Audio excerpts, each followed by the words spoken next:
Welcome to Live from Plato's Cave. I am Mario Veen. This is episode 17, Racism and Blackness with Ian Partman. As we observed in episode 11, the prisoners in Plato's cave have never seen another human being. They have not even seen themselves. When you ask them what a human being looks like, they can only refer to a shadow on the screen in front of them. But as we have seen in the previous episode with Mark Reinhardt, these images are hugely consequential. In our political reality, by which I mean the force field of power relationships in society, it makes a huge difference what you look like and where you're from, even if this is completely arbitrary. One of the biggest questions in my own life is that if we know this, how come we still live in a world where we categorize human beings based on how they look or where they are from? And how if you fit into a certain category, for instance black or white, this instantly has so many consequences for your daily life and for the part of human history that you inherit.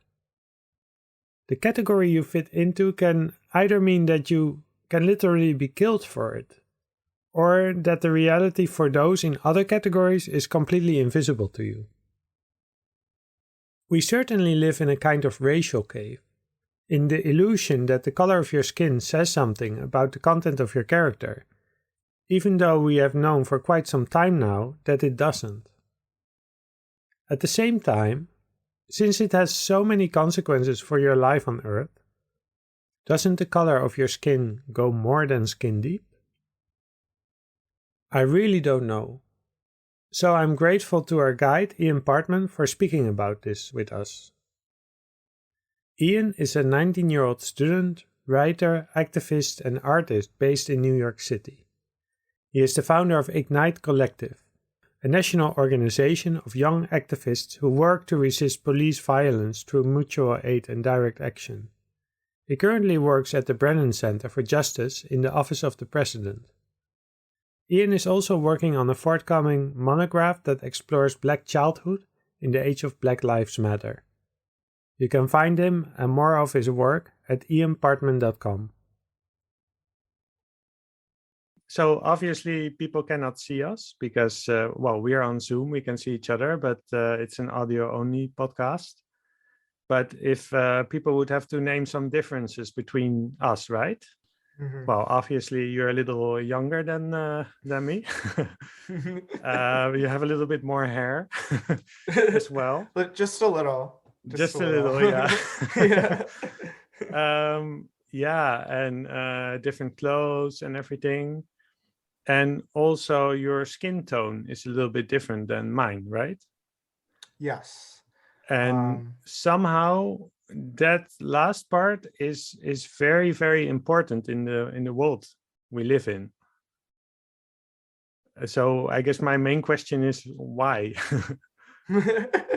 Yeah, I mean, I think it's there's a historical continuum to these hundreds of years of colonial violence and plunder and dispossession through slavery and genocide, and it was so ubiquitous and so transformative of the modern world at that time that it reverberates in our everyday in very often perplexing but also very obvious ways, culturally, politically, socially, institutionally, and systematically, and I think a part of what makes it so universal and universalizing is the fact that it is confusing, that it is perplexing, that it seems to vex us and escape us all the time. And I think that's part of the reason why it's so hard to escape, but at the very same time, it's part of the reason why it needs to be thought and it needs to be rethought, and we need to imagine and otherwise are outside of the sort of institutional, political, social, and cultural technologies and apparatuses that are designed to disseminate certain kinds of violence on to Black people and people of color generally, that create these gaps and these distances between people like you and me. Can you tell a little bit about yourself and why you are interested in this topic of racism? Yeah, of course. So my name is Ian Partman. I'm 19 years old. I'm a student, researcher, writer, artist, and community organizer based in New York. My academic interests are typically in histories of racial exclusion in modern institutions. A lot of the work that I've done is based around like medical education and the medical humanities and the ways in which medical educational curricula and practices are structured around systemic biases and racism, uh, interpreting these biases through the work of critical theorists like Michel Foucault. Um, but my interest outside of that sort of academic publications that I'm trying to lean into now are based around the relationship between African American literature and African American English, and its relationship to political fictions, its relationship to international politics, international law, and how Black writers and novelists and activists respond to sort of these political and legal crises through the text and through the novel and the novel's political possibilities. So that's sort of where I'm sensing like a pivot right now in my own like researching life. But other than that, I think what I also I work at the Brennan Center, um, which is a legal nonprofit based in New York City. And a lot of the stuff that we do there is around preserving and revitalizing systems of democracy in America in relationship to the prison system, in relationship to voting rights, in relationship to questions of national security and surveillance. And so that is, I think that that is a good gateway for thinking about my current interest in thinking about racism, is that it is a philosophical question for me, but it's also very much one that is rooted in my interest in the law, and it is also, you know, a deeply personal one for me because I did forget to say this, but I am African American, and so, you know, I've spent the most of my 19 years acutely aware of the ways in which I have been made vulnerable to violence and vulnerable to discrimination because of my Blackness.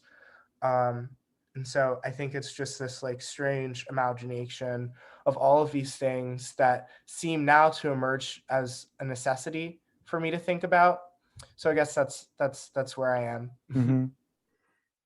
And is this you say that you're aware? I'm white and I can go about my day without thinking about that pretty much if I don't have to. Is that the same for you now, or is that were there different parts in your life where you were being made aware of it? Yeah, I mean, I think that it's not something that I am consciously thinking about 24/7. You know, it's not always at the top of my mind, so to speak, but it is always there. It's always like if it's not something that I can immediately register in my consciousness, it's something that is there sort of in the subconscious. It's something that's lingering around me. Um, and it's this interesting feeling sometimes even that I can't name where I'm in certain spaces, um, like just walking on the street and I don't even think about it until it's obvious to me that the street that I'm walking on, I'm the only Black person walking on the street, and people are Mm. looking at me uncomfortably, or I'm getting an abnormal amount of stares or gazes. It's something that I don't think about when I'm, on my way to my internship, and I get in the elevator and it's only me and a white woman, and she moves to the other corner in the elevator. Mm. It's not something that I'm thinking about until I leave my apartment, and the people across the street are confused that I live in this building or something like that. Like it's And why are they confused? I mean, I live in a pretty white neighborhood. There are few places in New York City that are not being actively um, segregated and dispossessed through these like housing laws that make it possible for real estate developers and companies to go into these neighborhoods and build luxury high-rise apartments to drive out poor people, to drive out people of color. Um, and so I think it's just this thing that is always there and it's always present, even if I don't necessarily have the language to describe it, or I'm not willing to have the language to describe it. It's just lingering. It's lingering in the corner somewhere. And is it something that you have to act on? I mean, you give an example of people staring at you or someone moving away from you in an elevator. Um, is there something that you do in that moment, or are there other moments where you have to do something which I probably wouldn't? I mean, you're a New Yorker, I'm not a New Yorker, but if I would be in that elevator, probably the reaction would be different. But is there something that you have to do, or is it just a feeling or an awareness that comes? Yeah, I mean, I think that sometimes I have a desire to react to situations such as, me being in the elevator or me being looked at strangely.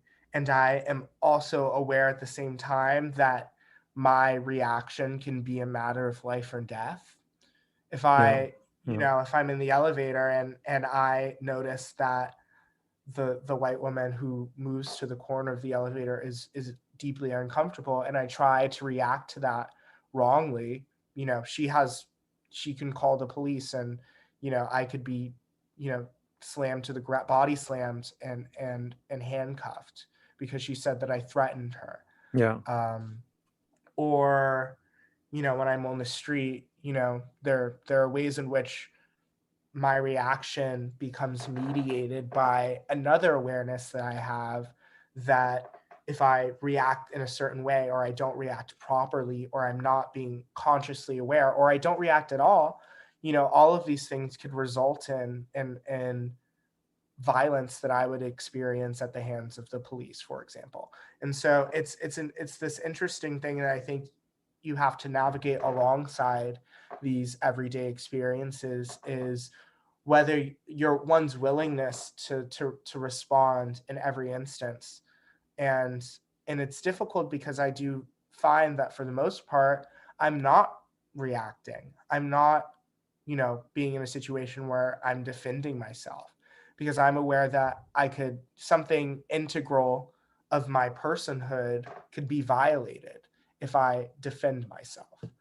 And so it's a very constricting position to be in. But there are other reactions, there are other responses to those moments that don't have to happen at the same time that they take place. And I think that's where community organizing comes in for me. That's where writing comes in for me. That's where my academic research and my like advocacy work and all of this stuff comes in for me, is that these are my ways of mediating these situations, um, that gives me some degree of protection but it also allows me to process them, and it allows me to respond to them and create and develop solutions or ways of thinking about systemic and institutional racism and its reverberations in ways that lend themselves to productive practices So, that is really what, that's why I think, for example, African American literature is always political literature, because it is, the experience of African American people has been one marked indelibly and inextricably by the legacy of chattel slavery, and our everyday lives take up political forms, because they are reactions to the violences that we experience that reverberate around every part of our waking day. How would you describe this relationship, your relationship to that past? In the previous episode, we talked about French philosopher Bernard Stiegler, and he speaks about the past that you have not lived. For instance, through your last name, you inherit the past, but you've not. It's not your own experience, that past. You weren't alive at that time, so to speak. Right. But you need to relate to it in some way, I guess, and it shapes your life. It's like this background that is always there, that makes it that taking the elevator is a different experience for you than it is for me. Mm-hmm. Just based on how we look, not based on, you're a local there, you work there. If I break into the building and I'm from another country, and so it's maybe I'm simplifying, but it's just based on how you look. Yeah, when you think about, because it's not even that long ago. When was slavery abolished? Slavery was formally abolished in 1863, Yeah. and then slaves in America were formally emancipated by the end of the Civil War in 1865. And when was segregation ended everywhere? Segregation, like de facto, Yeah. or de jure rather, segregation was ended in 1965 with the Civil Rights Act. 1965. Yeah, and my mother was born literally the next year. Yeah. So. But still, it is your mother was born the next year, and you were born some years later. But still, it is your world, right? It's your past. Yeah, I think that Siegler's proposition of like the past that one does not live reminds me a lot of Jacques Derrida's theory of hauntology and like specters. So that there are these ghosts of the past that seep into the cracks of the present that we can't necessarily understand. They're not totally tangible, but they're there, and they produce a spectral presence in our everyday lives. And I think that there's the American historian, cultural theorist, and philosopher Saidiya Hartman determines that this experience for Black people across the African diaspora comes to us as what she terms the afterlife of slavery, which are these continuous reverberations of slavery in public life and in private life. And so, even though slavery in the United States was formally abolished in 1863 with the Emancipation Proclamation, there are reverberations to that. So we moved from chattel slavery to systems of sharecropping, in which slaves were brought back to their plantations to work for menial pay, to work for housing, and it creates this system of contracted wage slavery that is almost entirely indistinct from chattel slavery, but the critical distinction is that sharecropping is now legal and chattel slavery isn't. And then you have the introduction of the American penitentiary system that creates these systems called convict leasing, where literally formerly emancipated slaves were brought back to work on plantations because they were convicted of menial crimes, like loitering, so standing outside of a shop too long.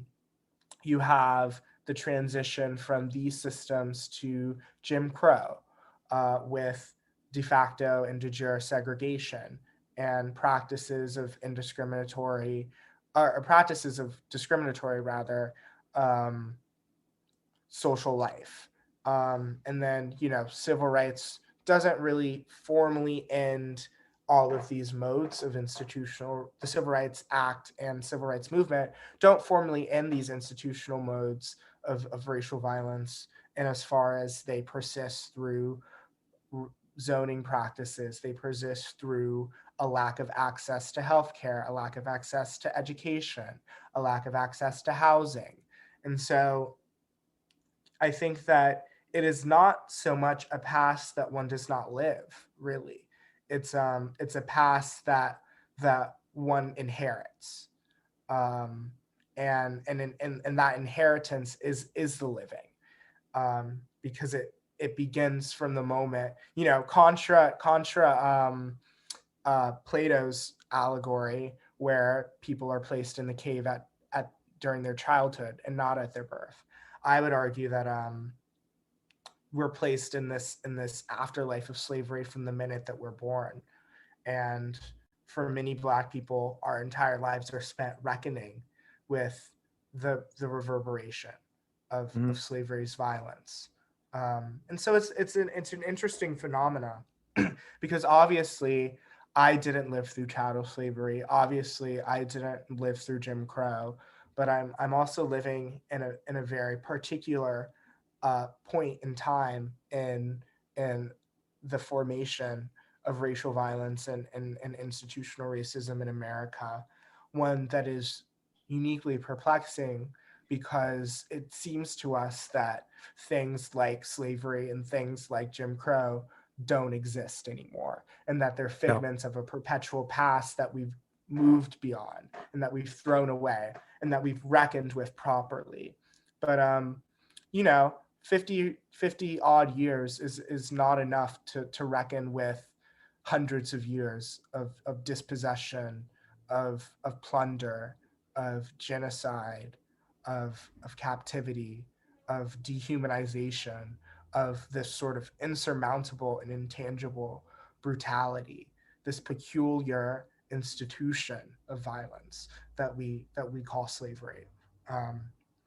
Well, and it's not even like it ended, Right. right? So why I one of the things that so okay, I just speak a little bit about my own past, which is different, right? But I'm very thankful to my family. So my primary school was it was very mixed with people from all different kinds of cultures. And in the Netherlands, you have people from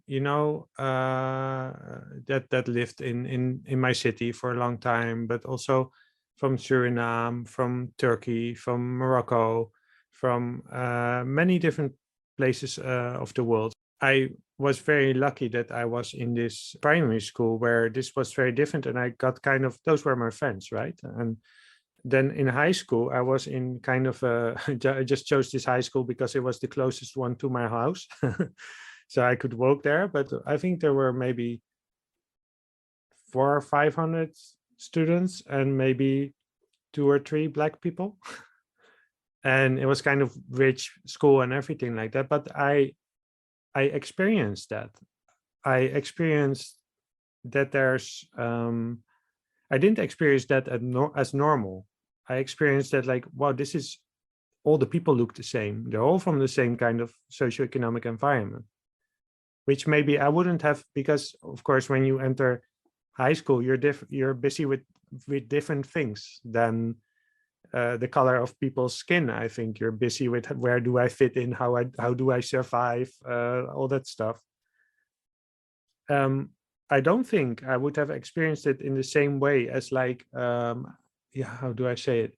Not just a rational experience, but just an amazement, where are the other different looking people, right? Mm-hmm. And I don't think I would have experienced that if my parents hadn't made the decision about this first school.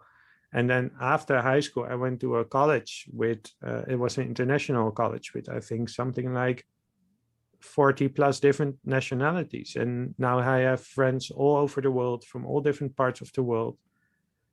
And I think for me, that was my saving, that to have some kind of awareness of something that I cannot experience, because I cannot experience what it is like for someone like you, as opposed to someone like me. And then even if I'm saying that, I'm so amazed that I'm saying someone like you, but we're specifically only talking about kind of the color of your skin and maybe something to do with your DNA or something, which is, I mean, there are much more other things to say about a person which are much more important.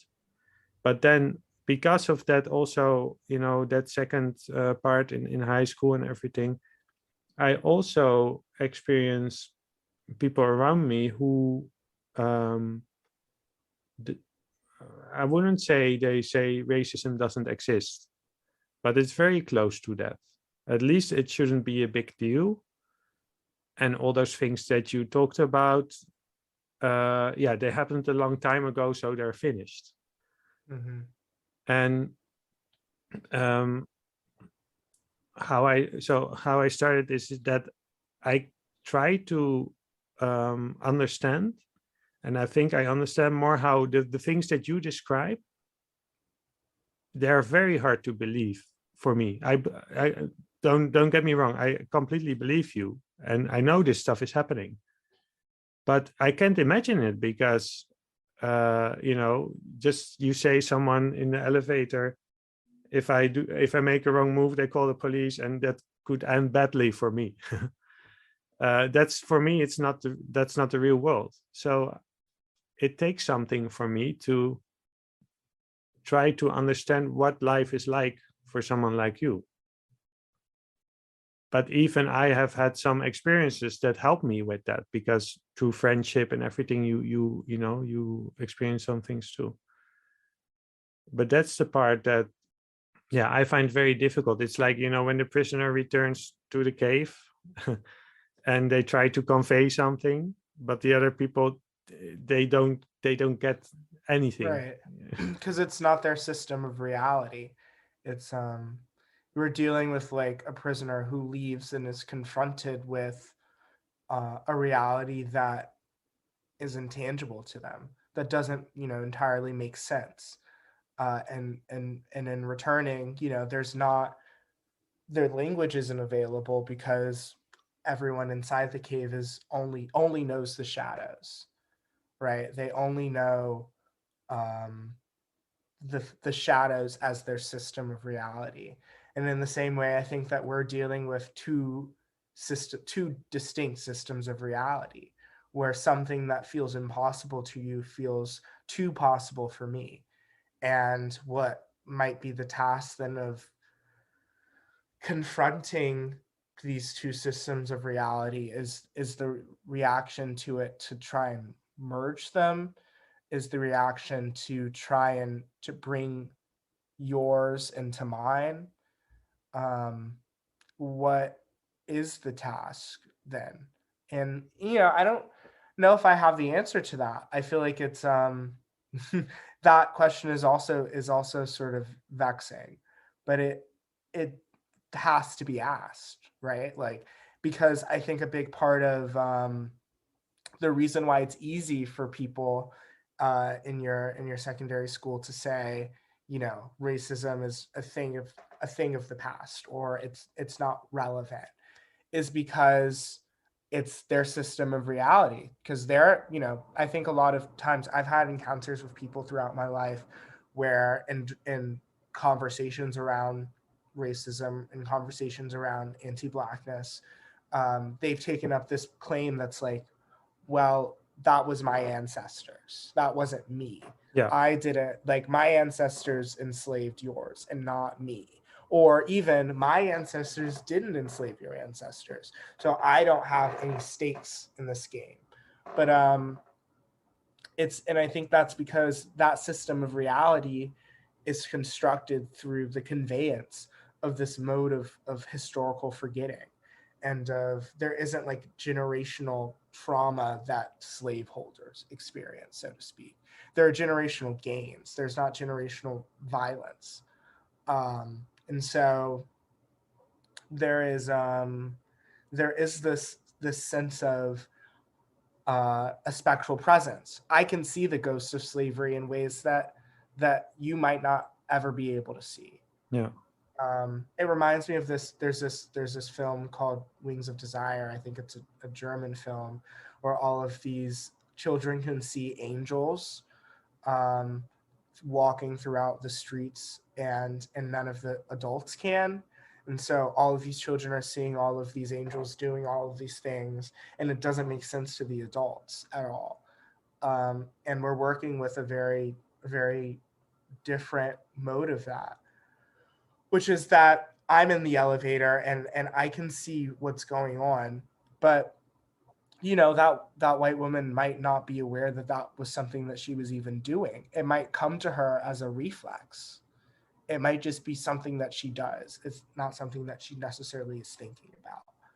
But and so yeah, it's an interesting phenomenon, and I'm not sure if our solution, that's something that I'm working through, and I'm very young, so I have a lot of time to think about it, but is the task to make you see the ghost, to make you see that the shadows are puppets, or is the task to just force you out of the cave.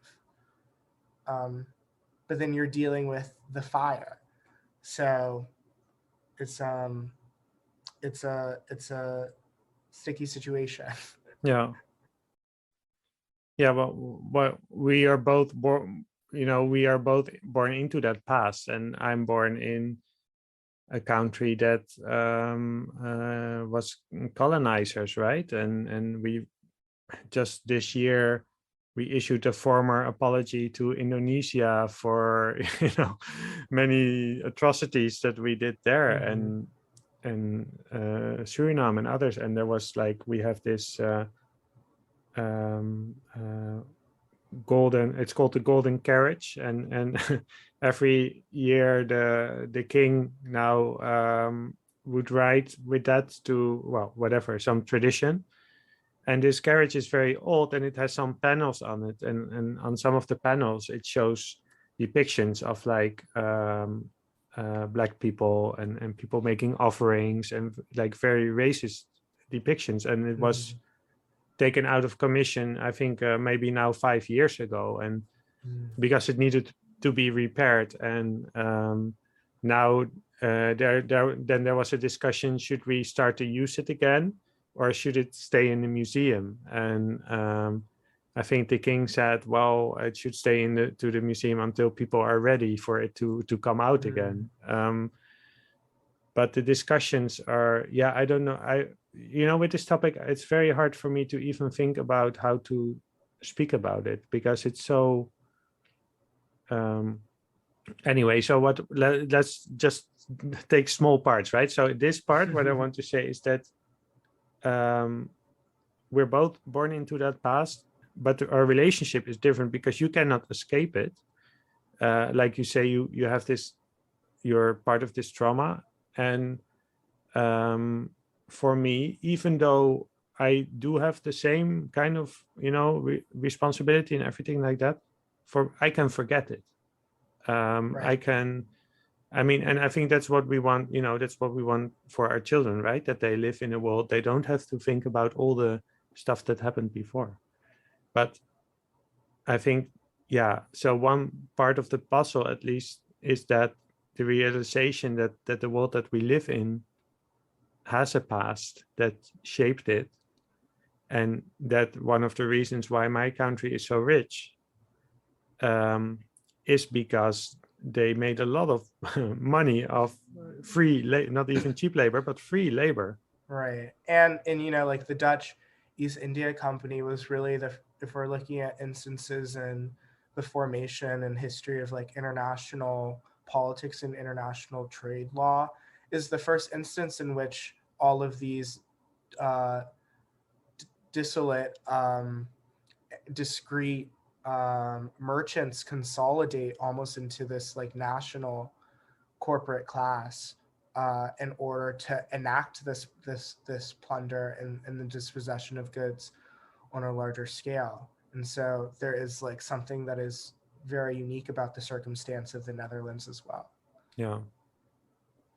And it's a weird thing to not have to inherit that past, but at the same time, I also feel like, at least in an American context, white Americans do inherit the past of slavery in ways that they don't necessarily understand.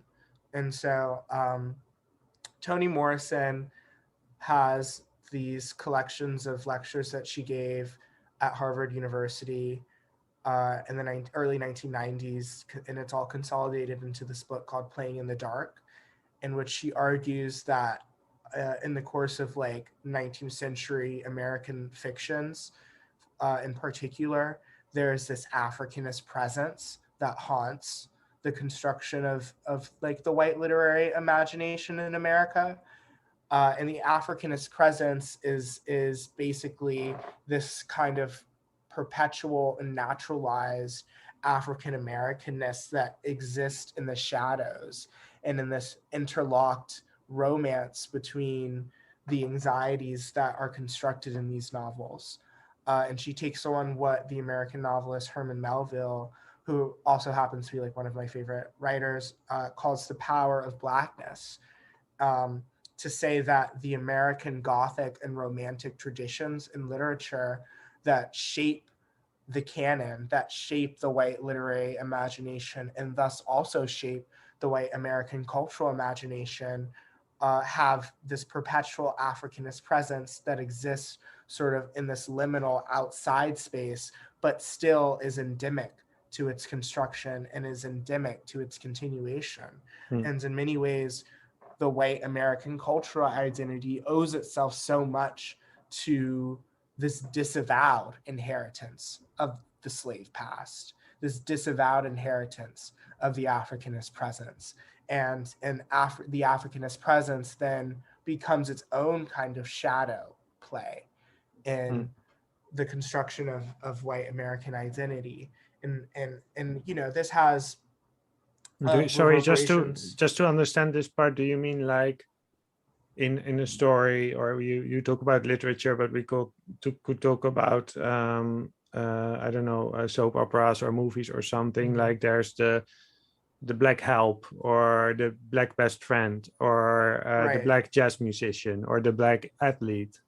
Is that kind of what you mean? That, well, it's a Yeah, part of the story, but it always, it's there in the in the it's fringes. there. Yeah, it's in the fringes. And at the same time, if you're looking at these like early American movies, for example, like in the early 20th century, the figure of the black maid, Yeah. the so-called Mamie figure, right, is a side character at the same time that they are conveniently used as plot devices for the continuation of the narrative structure.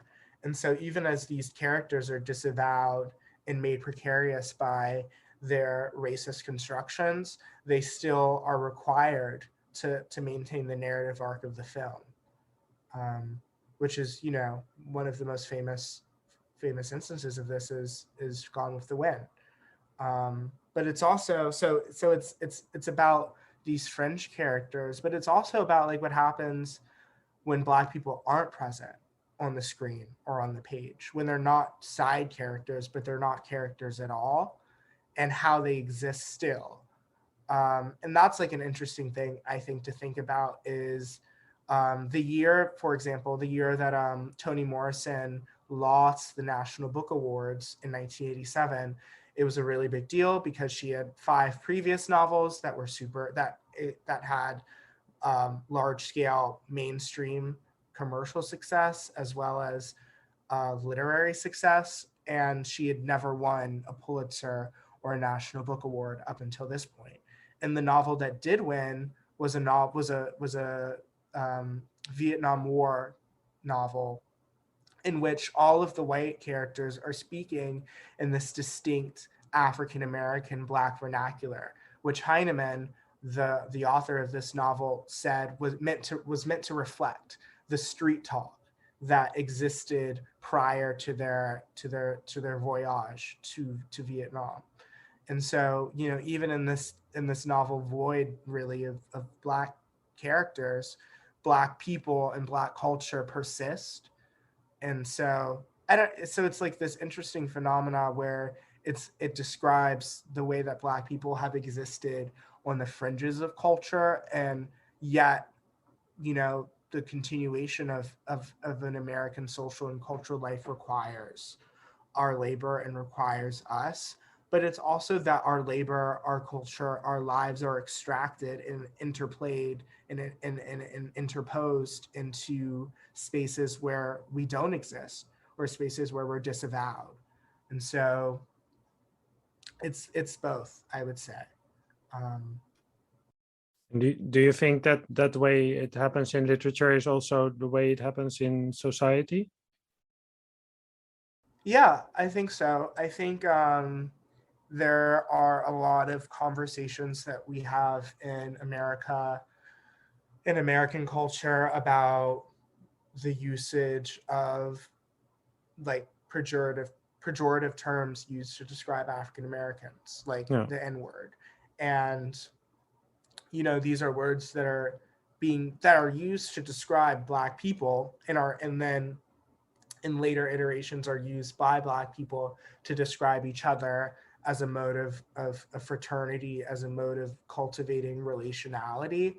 And then they're used in context, and where we don't exist.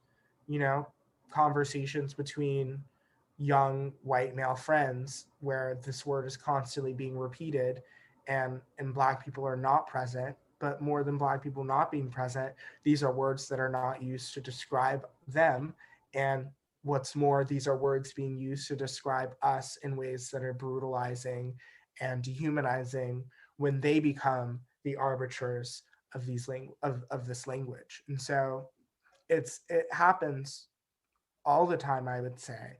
And it also happens in the way in which people try, it happens in that, but it also happens in cultural constructions. And so the use of slang language in America and popular culture vernacular, a lot of words that are used are words that have been in African American vernacular English for tens of years, Yeah. for decades, and they enter into the popular culture imagination as if they were new words, and then they're taken up and taken out of their historical context and used even in the absence of the presence of Black people. It happens in the context of the law, where, for example, there is a instance in which a Black man wanted to get proper legal representation, and so he asked for a lawyer dog. And because lawyer dogs, as in the animal, doesn't exist, he was denied legal representation. But he was using African American vernacular English to ask the judge for a lawyer. And so there's this constant relationship between extraction of culture and extraction of the Africanist presence and this African Americanism, uh, at the same time that it's perpetually disavowed, which is where I think Morrison's work becomes sort of uniquely ubiquitous. Yeah. So then in this case, lawyer dog is not the proper way to ask for a lawyer in that context, is what they say, because but and appropriating something from Black culture is cool in some instance, which is just, it's like edgy, it's like just proper enough to be accepted. And I was wondering, I mean, this is just a fact check, but is it the obviously in America you have a big thing with guns. I heard that the right to own guns was not so much about what the King of Britain or whatever what it says, but It was also had to do with the slaves at that time.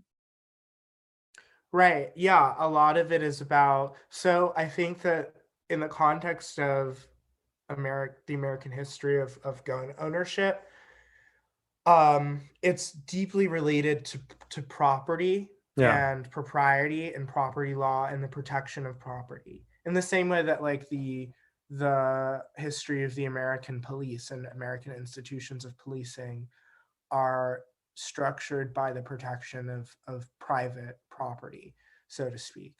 And yeah, so there's this relationship between gun ownership being taken up as this this thing that allows landowners to protect and preserve their property, but the preservation of their property, we're talking about the preservation of plantations. yeah, We're also talking about this right of deputization. So um, runaway slaves or people who present threats to the preservation of property, even if we're thinking about beyond beyond like the abolition of chattel slavery, and we're getting into the territory of like Reconstruction era politics and the formation of the Ku Klux Klan. There is this history of self deputization in America, which is essentially like um, white vigilante militias and white people taking up arms to enact extra legal and extra judicial violence on Black people and Black communities as if they were acting in interest of the law. I think it was last year or the year before, there was a big thing about a Black Lives Matter protest, I think, was passing in front of a white couple's house, and they came out with Mm-hmm. not just like Yes. handguns, but like Yeah. army guns. Yeah, and I believe that was Yeah. in like St. Louis, Missouri, or Kansas City, Missouri, but one of those places. And Yeah. a lot of people said, well, yeah, they had the right to protect their property from those violent. I mean, it's so that's why it's so hard to talk about. And I really in this podcast I really try to avoid speaking of current events, but the difference between I was following live on CNN the January 6th thing. Did I mean if those people had been Black, Right. that would have gone down very differently. Right. Yeah. And I'm from DC. I was in DC when this was happening. And it was interesting to me because it was something that I couldn't have ever imagined Yeah. happening, really, that white people in mass would organize and come to try and stage an insurrection and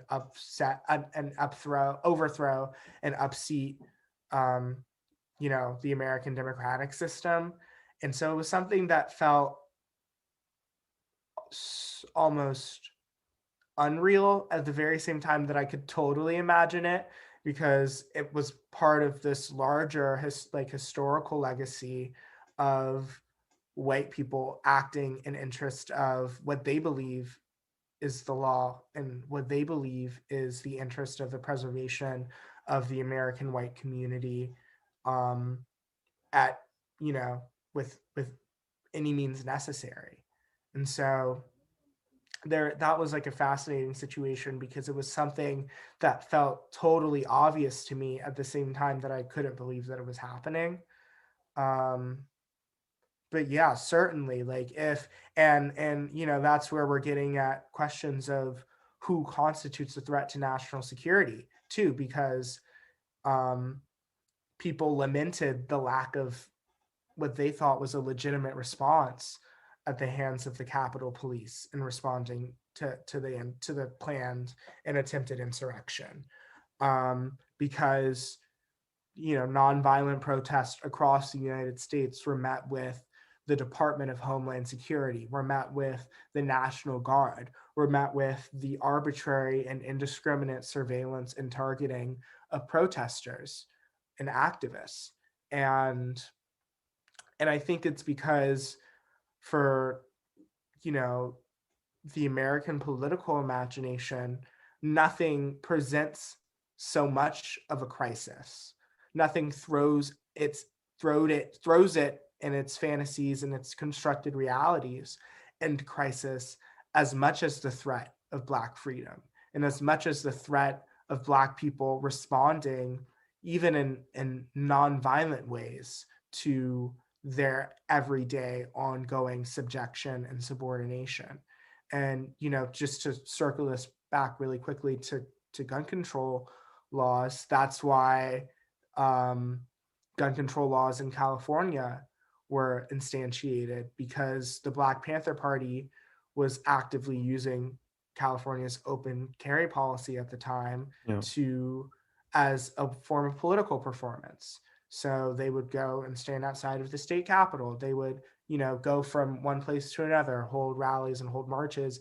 And a big part of the political performance there was the fact that they had guns and that their guns were symbols of self-defense and symbols of their willingness to liberate themselves from subjection. And then, we get the introduction of all of these gun control laws. And so the law is really just responding to the flexibility of white racial anxieties. And so, of course, the law, or of course, the Capitol Police Department isn't going to respond in a legitimate sense to the white insurrection, because the Capitol insurrection is the construction of a white racial anxiety over Trump's failed second re-election, and the loss of the fantasy of a good white life, and all of these other civilizational anxieties. Yeah, and those things. I mean, we've kind of taken a, let's say, historical perspective where you can say, well, this happened in the past, and this can explain in part why the society we live in now is the way it is. But also, when you're born into a certain family or neighborhood or country, even, you inherit that past, and at the same time, it's also political in the sense that it's ongoing. I think in two ways. I think in one way there are just people who have the sentiment that, yeah, but Black people shouldn't really be able to be president. I mean, if I had the choice, I would choose a white like that, thinking like that.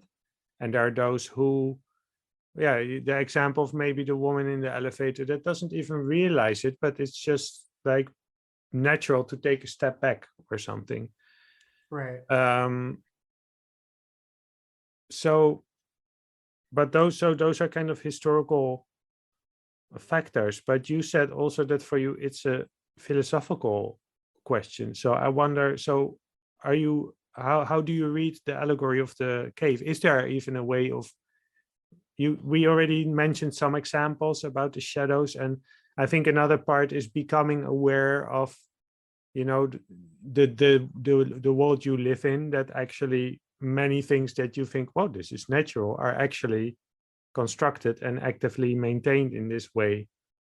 For me to have white privilege, and for you to make sure that we won't have another Black president or whatever, right? Right. But how do you, is there a reading of Plato's Cave that you can connect to this? Yeah, and so I mean, I think that there are epistemological readings of the allegory of the cave, and political ones. And there's this huge contention between Hannah Arendt and Martin Heidegger over the relationship between the allegory of the cave and its political and or political ethical ramifications.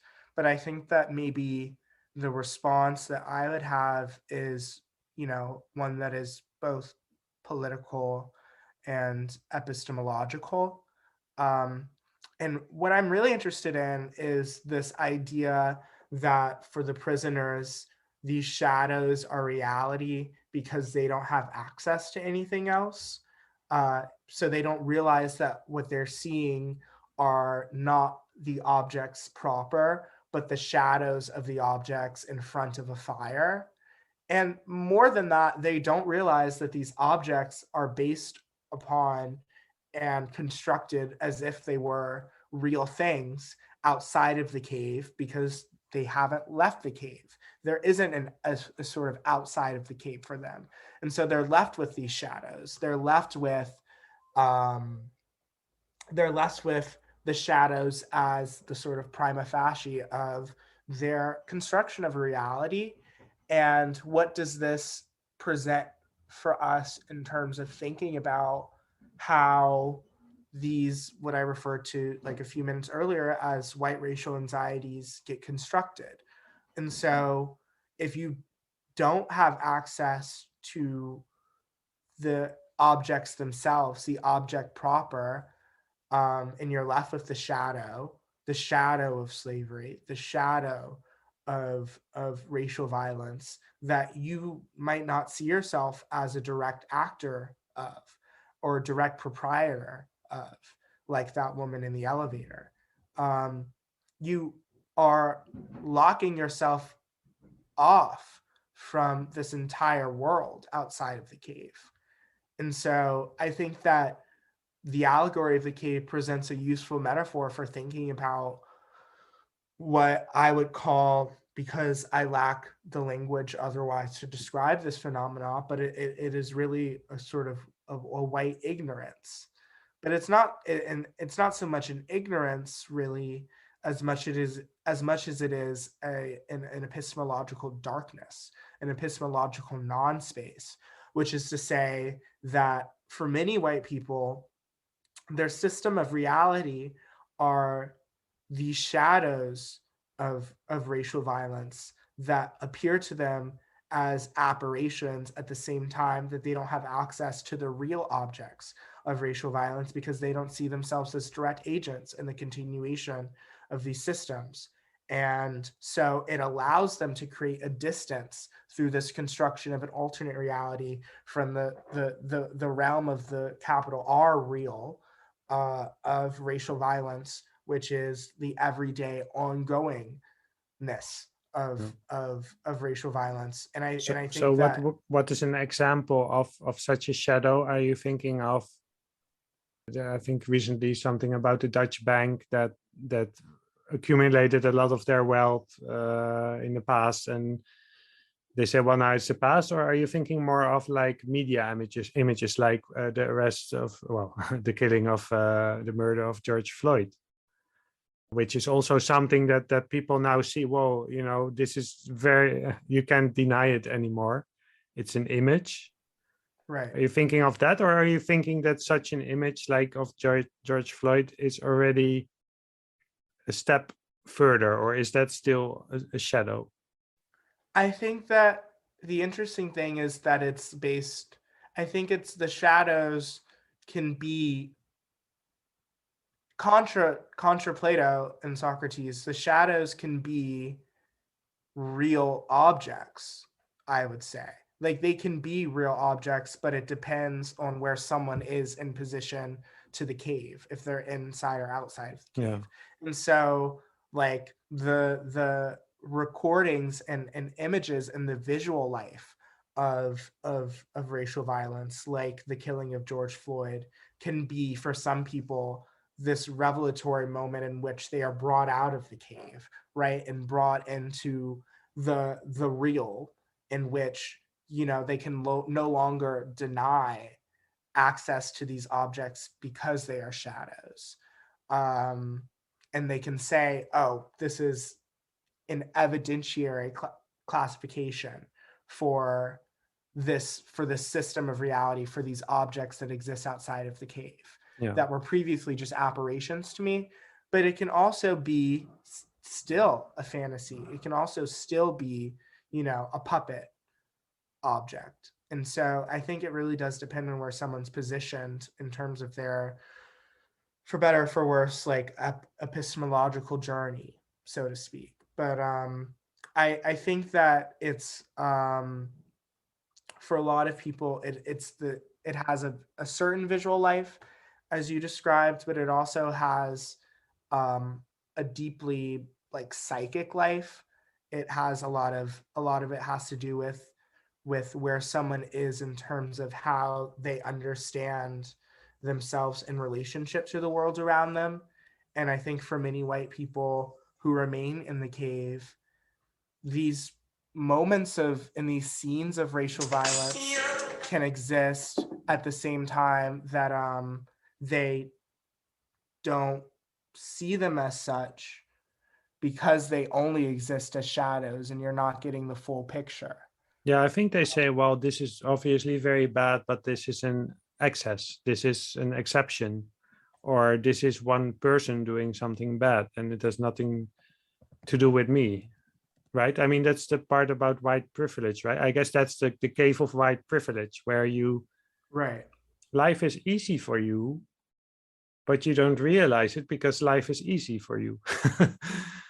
um, I mean, you don't have, there are many things where you don't have to worry, or where how we started, that this awareness or this background isn't there because the society is built around my whiteness to facilitate it. Even technology, I mean, there are all these uh, uh, elevator doors might open for me but not for you, like the hand washer might Right. open for you and do it for me but not for you. And there was this experiment on Twitter where they posted an image, like a very long image, with on the bottom Mitch McConnell and on the top Barack Obama. Right. Yeah. And people were like, why are we seeing all these pictures of Mitch McConnell all the way? So and technology is seen as, well, that's technology is objective, technology isn't racist, but still in this world, it would be my image comes up quicker if I send my resume to like a tech company or something that uses an automated scanning of resumes. My resume will be there, my name will be selected more. So I don't notice that. I mean, if I don't consciously think about it, because I get the job, so I don't have to think about it. And we often think that, these systems of automation are avenues for like a post-racial or post-gendered world, Yeah, because of their assumed object and presumed objectivity. But there's an instance in which like the ACLU tracked this usage of this machine learned artificial intelligence, like facial recognition technology, and this technology incorrectly misidentified a number of Black Congress people in the US House of Representatives as people with criminal records. And so, these systems fail when they approach race because they are designed by humans and they're products of human-centered and human-centric design. And so there isn't like an assumed objectivity because the makers bring with them in their construction of these technologies and in the construction of like these deep learning algorithms, their own biases and their own, non-neutralities, ethically and politically and culturally and socially, ad infinitum. And so I think maybe then it's useful to see the shadows as positions of unthought, in the face of this taking the shadows as a presumed objective reality is one way of unthinking them as apparitions and unthinking them as spectral representations of the real world outside of the cave that have large scale political, historical, and generational and interpersonal weight. So yeah, I feel like what happens is not just a lack of access, but an unwillingness to come to terms with what one knows. And so what if, as a speculative exercise, we imagined that the prisoners knew that there is an exit to the cave, and they knew that they were looking at shadows, but they chose to believe that those shadows were real, and that those shadows were not just figurative representations of real objects placed on a fire, but the objects themselves. And they allowed themselves to be deluded. And in doing so, they've constructed, with all of their possible agency and with all of their possible self-determination, a system of reality that might benefit them, because in confronting that the objects are fake, or that the objects are real but the shadows are fake, they're also confronting a crisis in their imagination, which is that they're in the cave and they can't see the objects. And so, and I think for white people, a lot of that confrontation, is the confrontation of the fact that so much of their selfhood, so much of their personhood, so much of their juridical, political, and cultural personality is indebted to this violence that they might not see themselves as active agents of, but they are active inheritors of. Yeah. And to confront that would operate as the total dissimulation of their sense of self. And so they choose to stay in the cave, and they choose to construct the reality that the shadows are the objects themselves. Yeah, those are some deep thoughts. Yeah, what I'm thinking is that if we look at what is racism at the most fundamental, I mean, it has to do, I mean, I want to ask you later, let me ask that first. Is blackness, is that just about how you look, or is there more to it? Because there are people with like a lighter skin tone that identify as black, and there are people with a black skin tone that don't identify as black. Right. So I think that there are like different answers to this question, and so I'm going to respond to it in different ways.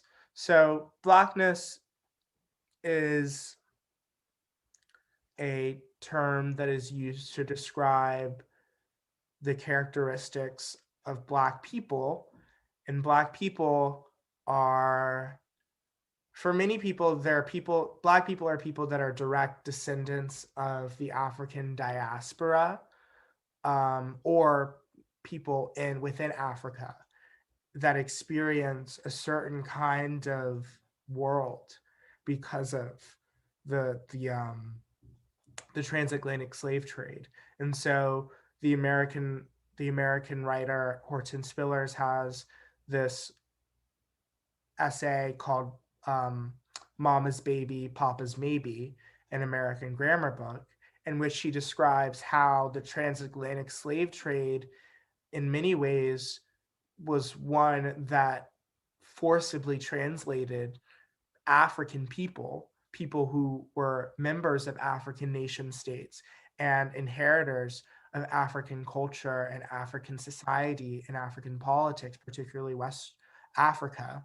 It translated them from African subjects into Black subjects. So the translation of African into Black is one that happens as a mode of dehumanization, because if we could, the idea was that for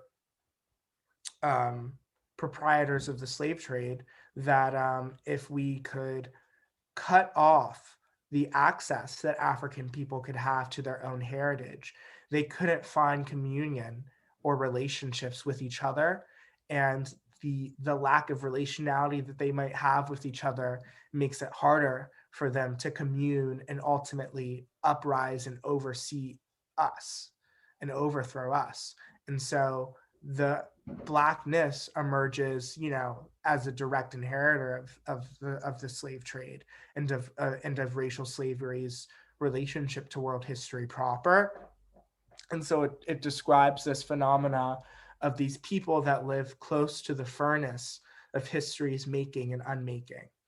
And so it then, might describe, certain phenotypical characteristics that Black people or African people might share across the diaspora. Even at the same time, though, I think that it describes a condition of global subjection such that we might come to know people who have dark skin and thus experience a particular kind of violence because of their dark skin as Black, even if we can't directly understand them as inheritors of the transatlantic slave trade. And so it's a very complex question that I think that we could end up, talking about, in the span of an entire podcast. But I will say beyond that, that for me, Blackness describes this condition of subjection. But because it describes this condition of subjection, it also describes a tradition of resistance. And so I often think of Blackness as the thing that exists on the fringes of the frame of the political and of the frame of the historical. And because it exists on the fringes, it can be eruptive, it can be transformative, it can be fugitive, it can be resistant. And it describes this inherent resistance to the normative and to the normal and to the status quo, which is why it's dangerous, because in the course of Western philosophy, you see how Blackness and darkness and shadows, and Toni Morrison describes this in the tradition of the American Gothic novel, how darkness comes to threaten and pollute the rhythm of everyday life and seems to threaten the enlightened subject. And I see that threat as the possibility for a better world, because the enlightened subject is also the subject of great brutality. When Hegel says that we are all enchanted with a world spirit, and which gives us access to total reason and rationality, but yet somehow the world spirit skips over the entirety of the African continent and African peoples. Yeah, for people who are not familiar with Hegel, could you say a little bit about, well, his work? You could say it's a description of history and how it progresses, and it's been hugely influential, right, for philosophy, but also, I mean, Hegel was the main influence of Marx, but he has been in many ways very influential and still used today. And this philosophers said, well, the Black continent isn't really part of this at all. Yeah, and Hegel describes this as the sort of Geist, right? And one of his central works is the Phenomenology of the Spirit.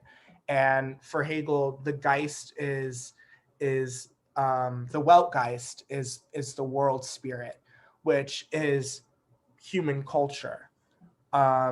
We all are enchanted with what he calls like the self-alienated human spirit that gives us access to reason, and it has a certain, like you said, historical progression. And I think that it's useful to think about Hegel in this context, but also in general, because he is very important. He's a seminal character in the construction of Western thought and Western philosophy, in part because he influences people like Marx, who attempts to invert Hegel's theory of the dialectic on its head in order to forward this idea of dialectical materialism and the spirit of communism, for example. And so what does it say that one of the godfathers of Western philosophy and thought so deeply believed that Black people did not have access to reason, did not have access to self-determination, and thus did not have access to quote unquote human culture? What are the ramifications for thinking about that? And maybe what Blackness does then is it presents its own system of disorder that pollutes the Western, that pollutes the order of Western thought and Western philosophy in transformative ways. So that kind of relates to what you said before about literature, right? About the Black people in that literature are necessary for it to be there, but they don't get they don't get to be the main character, but they are necessary for the construction of the story. so in this case, for instance, okay, I haven't done work on racism, but I've done work on technology and robots, and often in the robot is used, or technology is used as a kind of a counterpoint to say that's not human. Humans have emotions. Robots don't have emotions. Or we can use animals like that, right? Like Right. animals don't. So because we're all human and we can't really get outside of our humanness. So if we want to say we're special, we need something that is not like that. So if I hear you correctly, it's kind of like the blackness in that context gives a point to say, well, we're rational, we're enlightened, and we're organized, unlike this Right. chaos or this continent or like that. Is that kind of what you're thinking? Yeah, precisely. I think, yeah, that's definitely what I'm saying. And maybe another framework of understanding this is also like in linguistics and semiotics, which is like the study of how meaning gets constructed. Um, Saussure, who's like a famous semiotician, has this idea of the transference of signs, in which he argues that signs get ascribed meaning through antagonism. So I know that that's a cat because it's not a dog. I know that this is a tree because it's not a chair, et cetera, et cetera, et cetera.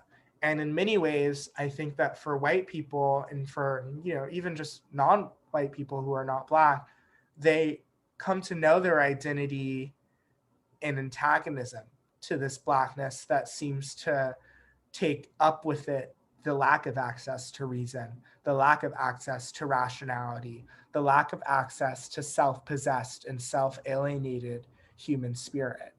Um, and so, yeah, I definitely think it has to do with this dialectic of I know that I am human because I am not Black, and that's an interesting way of thinking about the progression of American history too, right? With the Boston Tea Party and this idea of give me liberty or give me death. If captivity, if what they understood as their captivity and as their enslavement would constitute a kind of symbolic death, what does that say about the Black people that were being enslaved in all of these colonies across the Americas because they didn't have access to liberty? And so the dialectic of freedom or death introduces this interesting way of thinking about how white people were imagining Black people as figures of non-human life. Yeah. and Um, and I think also, I mean, can be as a counterpoint for what is human, but it can also be as a counterpoint. I mean, one of the roots of racism is, I guess, judging, well, what Martin Luther King said, not by the content of the character, by the color of their skin. And right. well, my question before, obviously, blackness is not just about the color of your skin, but from the other side, the person who judges, you have your visual spectrum, and you see people, and you see, Mm-hmm. their skin, and I think the way you described it earlier, it has also to do a lot with fear of the unknown, because Mm-hmm. and wanting people around you that look like you. Only look Right. like you is also a construction, because I don't. If I think of people that look like me, I don't necessarily think of white people. I think of people. I think maybe in another way, in a way that people behave, like Mm-hmm. people who I guess like to sit down and talk to each other and work together. And I don't know how I think I can see that about someone, let's say friendly or something, right? I would Mm-hmm. say maybe, okay, I'm rambling a bit. Um, yeah, so where was I going with this? Yeah, so okay, I remember. In the allegory, the free person is the one getting killed, Mm-hmm. or at least they're attempting to kill him. But the people who are doing the killing, they're the ones in prison. So I think that's a nice way to look at it as well, that whiteness, in white privilege, that's the being captive to this world image, which is constructed for reasons of power, for reasons of privilege, for reasons of constructing like a grand narrative where you can say, well, this is good, this is normal, and because that's the counterpoint, that's not normal. And I became acutely aware of that I think in the moment, I don't know how it is in the United States, but in the Netherlands, I think we're in this racist delusion at this moment in relation to the war in Ukraine. Yeah. I think it's not just the Netherlands, but I was I mean, I would love to live in a world where the refugees from all around the world are treated in the same way as we treat the refugees from Ukraine. But what did you hear? It's like, oh, why did this have such a big impact? Is you saw, people saying, well, they have blonde hair and blue eyes just like us, and they look like us, and they're from a civilized country. And so and there's also, black, I don't want to confuse many issues like blackness and refugees and immigration and everything, but when you think of an immigrant, the way immigrants are spoken about are these, like, especially by right-wing parties, it's like a threat to our way of life and our enlightened way of life and our rational way of life and everything like that. But now, and their capacity to be integrated and assimilated into the national way of life. Yeah, people are opening their homes to Ukrainian refugees, which is great, I think, which of course you should do. But at the same time, I've read reports about non-white Ukrainians having trouble even getting out of the country. That's what's happening right now. And I come back to my first question, why? Because I don't really know what to do with this or how to make sense of this. So maybe do you have anything to offer about a way forward? Because I don't want to we can speak about how bad it is, and it is. But do you have a long-term vision? Except, activism is important, of course, making people aware of this. People need to be educated about, I think one of the ways people need to be educated about is that racism is not just about, but I'm not racist, or I don't have racist intentions. It's a systemic thing. It's not just your individual bias, that's part of it, but it's also, the world you live in. But where do you see this going? What's the way out of the cave? So I think, the crisis in Ukraine and the refugee crisis that has been incurred because of it is a interesting way of beginning this, because it does speak to this kind of Western chauvinism that we seem to want to ignore or neglect in favor of this sort of universal ethics of belonging and universal ethics of protection, at the same time that it's being made starkly and obvious to us that the rights that we engender to certain people and to certain migrants are asymmetrical, and they're determined by this kind of chauvinism and by the coordinates of racism.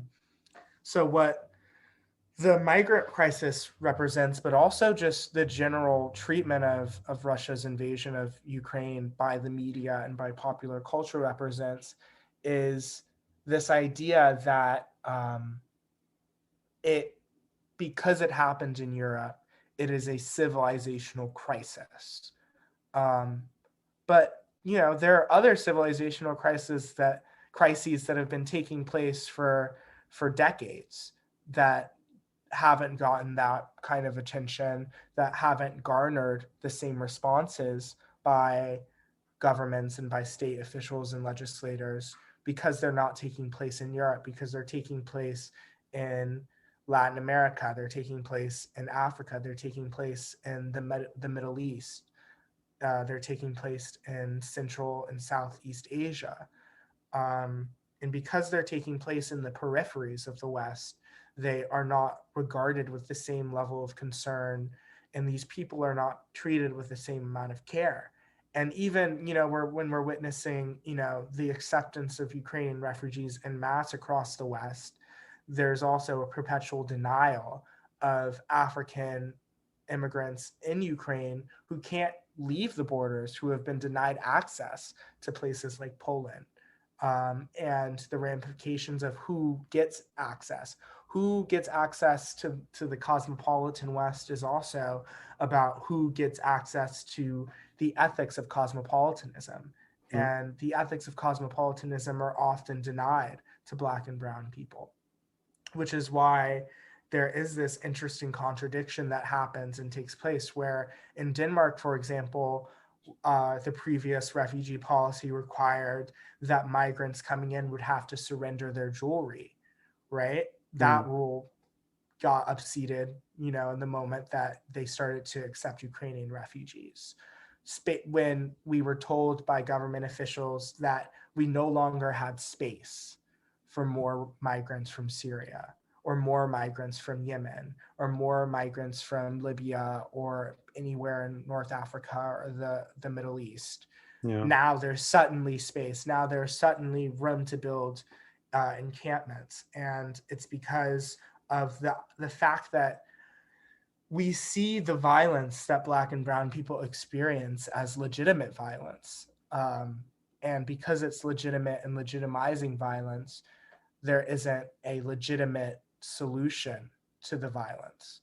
And so it's and that has a lot to do with, hundreds of years of the construction of the politics and the culture of modernity.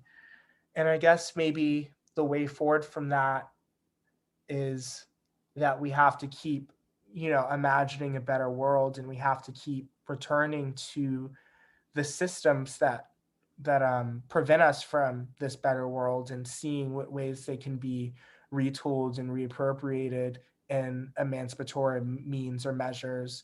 We have to maybe also consider the legitimacy of these systems, that there might be other ways, other constructions, other systems that might allow us to better understand the possibility of open borders, the possibility of an ethics of hospitality and the gift of hospitality, that might allow us to better understand that refugee crises don't happen in a vacuum, but happen by way of war, and by way of imperial violence, and by way of interventions, and working to stop these interventions, and working to stop these institutions that are engendered by intervention, invasion, and warfare, because it's profit making.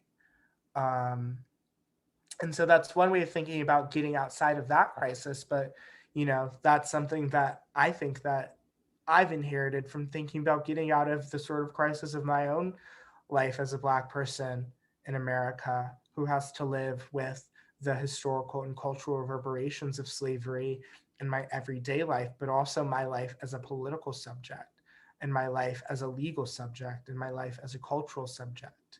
And the pathway is to see that these systems don't create themselves in a vacuum, and to see that the shadows that have been placed in front of me are shadows of apparitions, and that these are real objects.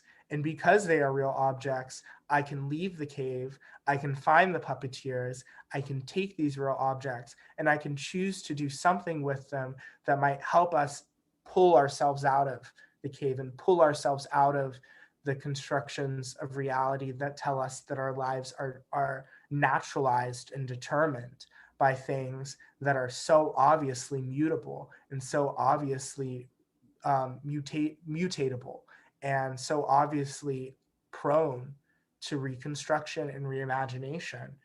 And the task of the philosophers, maybe the task of all of us in this instance, which is to leave the cave, to look at the objects, to know that they're real, to know that because they're real, they can be destroyed and new objects can be made in the place of them.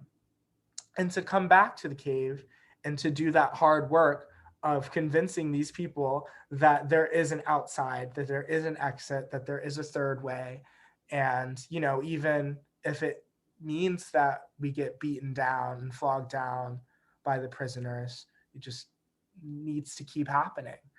And I think that's why for many Black people, we see our emancipation as a long one. It has a certain like longue durée, which is to say it is ongoing. It's Yeah. not, you know, we're emancipated in the past and in the present and in the future. It sort of collapses those temporal coordinates and says that it's this ongoing practice that exists, you know, before I was born, over the course of my life, and it's something that Black people born after me will have to inherit. And I think in my own life, where this has led me is writing.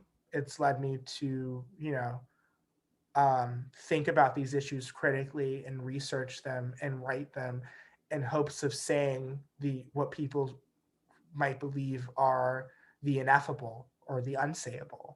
But it is also for me the task of of the political, and so my interests currently are in international law and human rights law and the ways in which international and human rights law might be constructed or reimagined or reappropriated despite their limitations and despite the fact that they are constantly failing, that they are constantly not being enforced properly, etc., how these might be reimagined towards emancipatory means. So how might we see, for example, the crisis of institutional racism and the crisis of anti-Black racism in America as a foundational and integral violation, not only of the civil rights of African American citizens, but also of our human rights, of our access to things under the international political and civil rights covenants of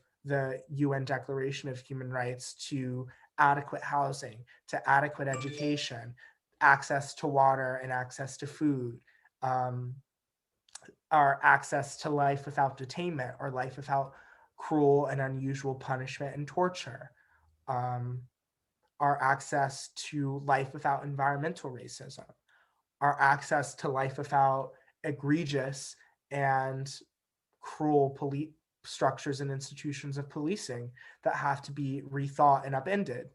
Um, and so that's where it comes for me. And I think that the beauty of the tradition of the Black political tradition and the Black radical tradition is that everyone sort of has their roles and has their stakes. So the stakes are different for you know my peers, and the stakes are also different for white people. And I think that for a lot of white people, it means that their task might be not only to recognize and confront how their lives are being constructed by racism and discrimination in the everyday in ways they don't think are effable or thought.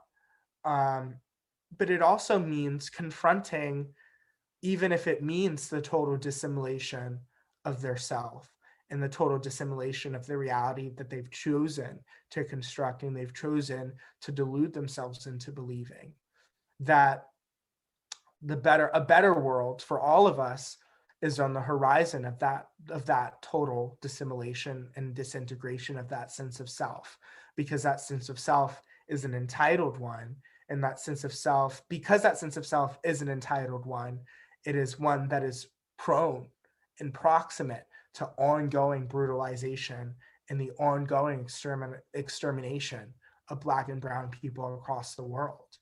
Um, So it's a dual task, and that doesn't just mean having conversations or going to protest. It also means taking very seriously the roles and the stakes that we all have in everyday politics. Because if we don't take them seriously, the horizon of a better world gets smaller and smaller and smaller. But if we do take it seriously, and the beauty of having conversations like this is, once we have these conversations, the horizon seems to open up. Light seems to seep in through the cave, and we can, place our hands to the walls and try and figure out, with this small spot of light in this darkness, and feel our way through the rock till we leave, and we can all exit, and we can all see from outside of the cave that these were shadows, and we can go to the puppeteers, and we can take these objects and we can melt them down, and we can build something anew outside of the cave. Yeah, that's beautiful. Yeah, so Socrates said, I think the main purpose of the philosophy is know thyself. And if I hear you, it means that if you don't, let's say people in white privilege, it means that part of knowing yourself also means questioning what yourself is, and that there may be something about yourself that is not just like your physical person now in the body, but also the way the role your whiteness played in history and is still playing at this moment. So, but that, what I'm trying to say, it might mean for some people going to some uncomfortable spaces, involving maybe as well an experience of shame, I guess. Experiences of shame, of embarrassment, of confusion, frustration, anger. These are things that people seem to want to ignore for obvious reasons, but they're productive. We did a while back an episode about trauma, and we also talked about how shame is, can be healing thing if you are willing to follow it. Of course not if you stay there, but you have to go through it and look, what can I do? So are you still in school, or did you graduated, I think, huh? No, I'm still in school. Yeah. You're still in school. Okay. Yeah. So what are your plans for your future for after you graduate? So after I graduate, right now I'm like majoring basically in English and like geopolitics. I'm really interested in the relationship between, like I've said earlier, like literary forms and the law and politics. And so after I graduate, I probably will go and get my MFA in creative writing. And then after that, I plan on going to law school. And while I'm in law school, I want to concentrate on international law and comparative law. And then outside of that, practicing international human rights law, and doing that kind of work of seeing the ways in which international human rights law can allow us to make better lives for people globally. But I also don't think I'll ever give up on writing. I sort of see that task as something that exists alongside my interest in maintaining writing and academic research. Eventually, probably somewhere down the road, I'll go back to school and get my PhD in philosophy or literature.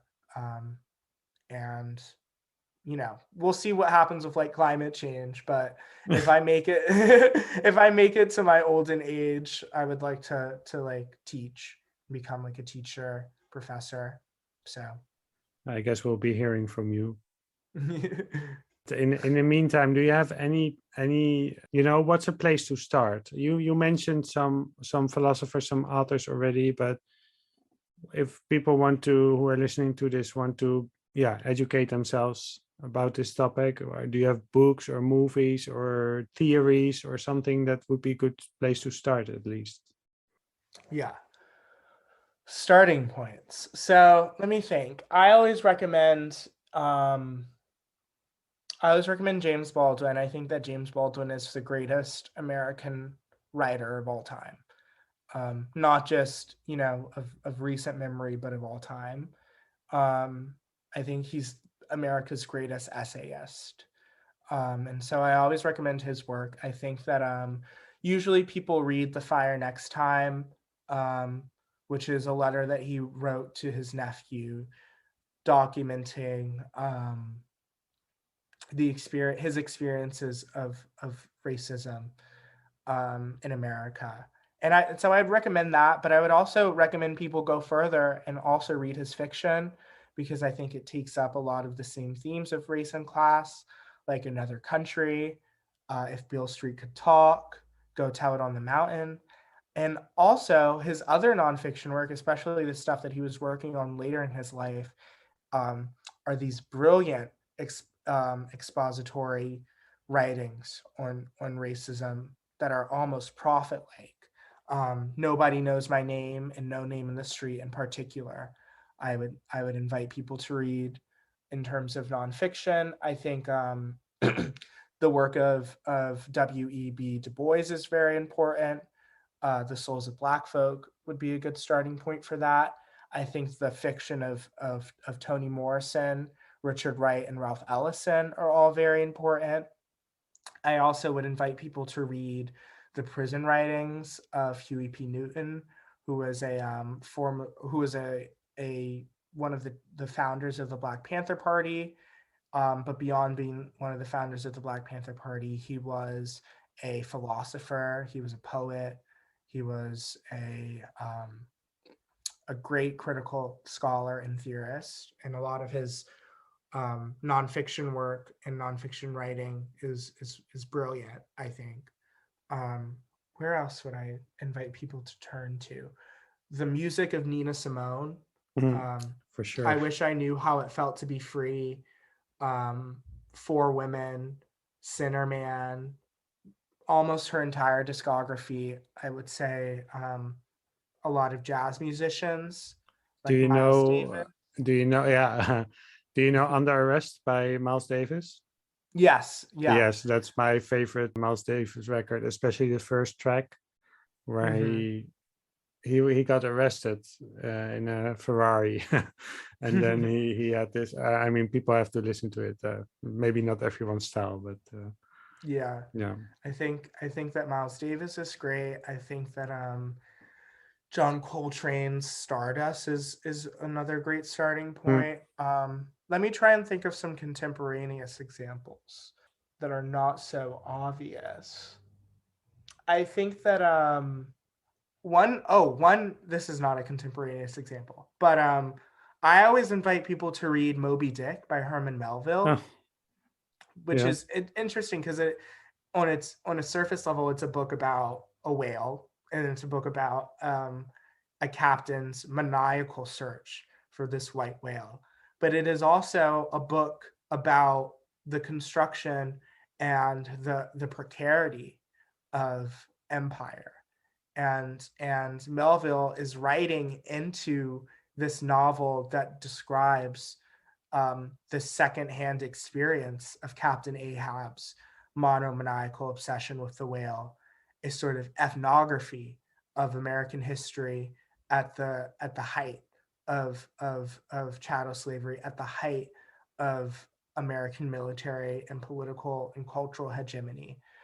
And so I think that it's a way of starting to see how race and racism seeps in metaphorically. And if you can sort of start to read Moby Dick as a political novel, I think that interpretive ability is useful in charting out ways in which it exists metaphorically or symbolically in our everyday lives.